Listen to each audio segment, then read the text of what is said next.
কিসের জন্য কোন নির্বাচন চল? আমিও তো বিএনপির সমর্থক, আমি নির্বাচন চাই না। আসলে তো জনগণ চাইছে 10 বছর, আমি 5 বছর চাইতাছি।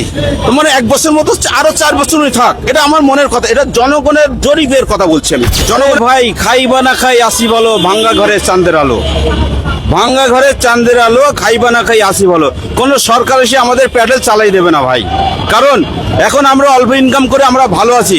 এখন রাজপথে গন্ডগোল ঝামেলা আমরা দেখছি না, মারামারি কাটাকাটি দেখছি না।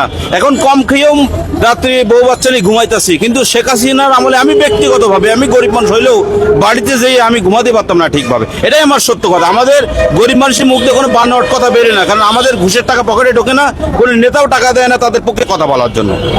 এবং বর্তমান সময় যেটা ডক্টর ইউনূস সাহেব যেভাবে দেশ চালাচ্ছে, আসলে আমি অনেক খুশি তার প্রতি। কারণ আমরা ড্রাইভার, আপনার যেমন সাংবাদিক, আপনার সমস্ত অলিগলির সংবাদ রাখেন, আর আমরাও সমস্ত অলিগলি, আরো অলিগলির আমরা খবর রাখি। তাতে করে আমরা দেখছি জনগণ চাইতেছে 10 বছর ডক্টর ইউনূস সাহেব থাক। তা আমি ব্যক্তিগত 10 বছর না, 5 বছর উনি থাক, ধরেন কিছুদিন গেছে, আর মিনিমাম উনি 4 বছর ওনার কাছে ক্ষমতা উনি চালাক। কারণ দেশে বিভিন্ন দেশ থেকে বর্তমান যে বিনিয়োগগুলো আসতেছে, আমরা অনেক সন্তুষ্ট। হয়তো আমাদের কষ্ট হচ্ছে, আমাদের প্রয়োজন ভালো হবে আমি মনে করি। কারণ এখন যদি আবার আসেন নির্বাচন, এখন যদি নির্বাচন আপনারা দেন বা নির্বাচন আপনারা চাচ্ছেন, ভালো কথা, চাইতেই পারেন, নির্বাচন আমরাও চাই।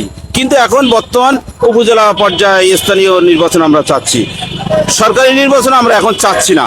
কারণ নির্বাচন মানে রক্তাক্ত রাজপথ। আমরা বিগত আমার এই 43 বছর বয়সে আমি দেখেছি নির্বাচন মানে রক্তাক্ত রাজপথ, রক্তাক্ত। আমরা ওই সমস্ত আর দেখতে চাই না। আমরা সাধারণ মানুষ, আমাদের ডাইনি ভাই, আমরা সুন্দর পরিষ্কার পরিচ্ছন্নভাবে আমরা চলতে চাই, আমরা শান্তিতে থাকতে চাই। আমরা বর্তমান আমরা কোনো মেট্রোলে চাচ্ছি না, পদ্মা দ্বিতীয় পদ্মা শুধু আমরা চাচ্ছি না, আমরা চাচ্ছি দুটো নুন ভাত ডাল ভাত খেয়ে আমরা সুখে শান্তিতে আমরা যাতে বসবাস করতে পারি এবং জাতি যাতে বসবাস করতে পারে, এটাই আমাদের প্রত্যাশা। ধন্যবাদ। মানে আপনার মূল কথা হলো ডক্টর ইউনূসের আমলে আপনি এখন ভালো আছেন? অবশ্যই, কম খেয়েও ভালো আছি, শান্তিতে আছি। কি এমন ভালো কাজ করেছে যে ওনাকে ভালো লাগছে আপনার? না, আসলে আমরা যেটা সত্য কথা, এখন আমাদের বাক স্বাধীনতা কিছুটা হলেও আছে, কিন্তু বিগত সরকারের আমলে বাক স্বাধীনতা সবাই ছিল না। শুধু তাই না, এখন একটা নির্বাচন হবে, সেটাও হয়তো বাক স্বাধীনতা হারিয়ে যাবে। এটা হলো সবচেয়ে বড় কথা। আমরা চাই জনগণ সবাই, আপনারা মিডিয়া সঠিক প্রচার করবেন, আমরা সঠিক কথা বলবো, আমাদের কথা আপনি সঠিক যেটা হবে, সঠিক যেটা হবে সেটা আপনারা করবেন। এই দেখেন আরো একটা কথা, মির্জা ফখরুল ইসলাম আমাদের উনি বলেছেন কি 1.5 কোটি মানুষের কর্মসংস্থান দেবে উনি যদি, ওনারা যদি ক্ষমতায় যায়। আচ্ছা, খুব সুন্দর কথা, কি করে সম্ভব? এটা সম্ভবই না। কারণ আমরা সাধারণ, আমাদের বলার অধিকার আছে, আমরা বলি। ওনারা বারবার বলে চাঁদাবাজি, চাঁদাবাজি, আজ পর্যন্ত চাঁদাবাজি কমেছে? তাহলে আজকে আমি যে কথা বলছিলাম যে আমরা জানতাম, মনে করেন 5 তারিখের আগের থেকে আমরা জানতাম মির্জা ফখরুল ইসলাম বিএনপির বাবা এবং মা, সবাই এই পরিচয় জানতো, আর কাউকে কিন্তু অতটা চিনতো না, কাউকে ছোট করছে না। তারা এরকম কষ্ট পাবে না আশা করি, কারণ এটা সত্য, এটা বাস্তব কথা আমার রিপোর্টে। কিন্তু মির্জা ফখরুল ইসলাম বরাবর আমি অনেক বক্তব্য দিছি, আপনি থামান, আপনি বক্তব্য দেন যে বক্তব্যের মধ্যে যে চাঁদাবাজি সন্ত্রাসীদের গ্রেপ্তার করুক। আমরা দেখছি গ্রেপ্তার হচ্ছে, তারপরেও তাদের নামে, বিএনপির নামে চাঁদাবাজি করছে। আচ্ছা আসেন, আপনার যে আসলে বাস্তব কথা, যারা চাঁদাবাজি করে তারা কিন্তু কোনো দলে নেই, এটা সত্যি কথা। কিন্তু কারা? তারা তো মানুষ, তারা তো এই বাংলাদেশের মানুষ। তাহলে এই যে চাঁদাবাজি হচ্ছে, আমি বলবো আপনারা প্রত্যেক দলের, প্রত্যেক বিএনপি বলেন, জামাত বলেন, আওয়ামী লীগ বলেন, আওয়ামী লীগকে উদ্দেশ্যে থাক আমি চাই না, কারণ আওয়ামী লীগ সবাই খারাপ ছিল না, তারাও থাক, এবং সমস্ত দলের নাম্বার থাকবে, চাঁদাবাজিকে ধরিয়ে দেন। প্রত্যেকটা সেক্টরে, প্রত্যেকটা এলাকায় নাম্বার দেওয়া থাকবে, চাঁদাবাজি হচ্ছে ফোন করুন। তা আমরা দেখতে পাই না কেন? এগুলো হয় না। আজকে চাঁদাবাজির নাম, বিএনপির নামে চাঁদাবাজি হচ্ছে, জামাতের নামে চাঁদাবাজি হচ্ছে না তো? জামাতের নামে আজকে সবচেয়ে বড় কথা বলতে হয়, এই আন্দোলনে 24-এর আন্দোলনে আমি ফ্রি সার্ভিস দিয়েছি রিক্সা, কিন্তু আমি বাস্তবে চোখের সামনে দেখেছি কারা এই আন্দোলনে ছিল। হোক, একটা ঘটনা হলো, এটা আন্দোলন দেশে হবে, যে উল্টো পাল্টা বিরুদ্ধে আন্দোলন হবে, হয়তো আন্দোলনের পক্ষে কেউ ছিল না, এটা বিষয় না, এটা আন্দোলন রাখতে হবে দেশে। জি, আপনি কি এখন নির্বাচন হয়ে যাক এটা চান না? না না, সম্ভব না। আপনিও কখনো নির্বাচন কথা বলবেন না, আমি অনুরোধ করবো, আপনি নির্বাচন চাবেন না। কেন চাবেন না? আপনি যে নির্বাচন চাবেন, সে মানে মনে করেন আপনি একটা নির্বাচনী দলের লোক, মনে করেন আপনি আপনার একটা ক্ষমতা থাকবে, ক্ষমতা দেখাবেন, আর আর আমরা চলতে পারবো না। বড় বড় লোকেরা ক্ষমতা দেখে আর চলে। এখন আর একটা কথা দেখেন, নির্বাচন নাই, বিএনপি আওয়ামী লীগের আমলে হাজার হাজার কোটি টাকা দুর্নীতি হয়ে বিদেশে গেছে, এটা সত্য। আচ্ছা, এই যে আমাদের যে ব্যাংকে যে অ্যাকাউন্টগুলো বন্ধ হলো, যারা বিশেষ করে আওয়ামী লীগ করতো, যাদের ব্যাংক অ্যাকাউন্টগুলো বন্ধ হয়েছে, আপনি জানেন এই অ্যাকাউন্টগুলো বর্তমান খুলেছে এক একটা অ্যাকাউন্ট খুলতে 2 কোটি 3 কোটি 4 কোটি 5 কোটি টাকা করে দিয়ে অ্যাকাউন্ট খুলেছে। তাহলে তাদের অ্যাকাউন্টে কত টাকা ছিল? তাহলে এই যে এখন আপনারা যে সিস্টেমটা, আমি মির্জা ফখরুল ইসলামকে আমি বলবো যে আপনি বললেন আজকে আমি যেটা নিউজ শুনেছি, আপনি যে 1.5 কোটি লোকের কর্মসংস্থান করতে চাইছেন, ঠিক আছে, আপনাকে স্যালুট জানাচ্ছি। কিন্তু আমি আজকে প্রেস ক্লাবে একটা কথা বলতে চাচ্ছি যে এই ব্যাংকে, আমাদের ব্যাংকের যে টাকা, যাদের ব্যাংক অ্যাকাউন্টগুলো বন্ধ ছিল, আজকে কেন এই ব্যাংকের অ্যাকাউন্ট খোলা হলো এবং কারার সাথে জড়িত তাদের আইনি আওতায় এনে আপনি শাস্তি দেন, দিলে বলবো আপনাদের পক্ষে জনগণ থাকবে। আর যদি আপনারা এইগুলো না করতে পারেন, আপনার পক্ষে জনগণ থাকবে না। কারণ আমার জীবনে প্রথম 2001 সালের নির্বাচনে আমি বিএনপিকে ভোট দিচ্ছিলাম।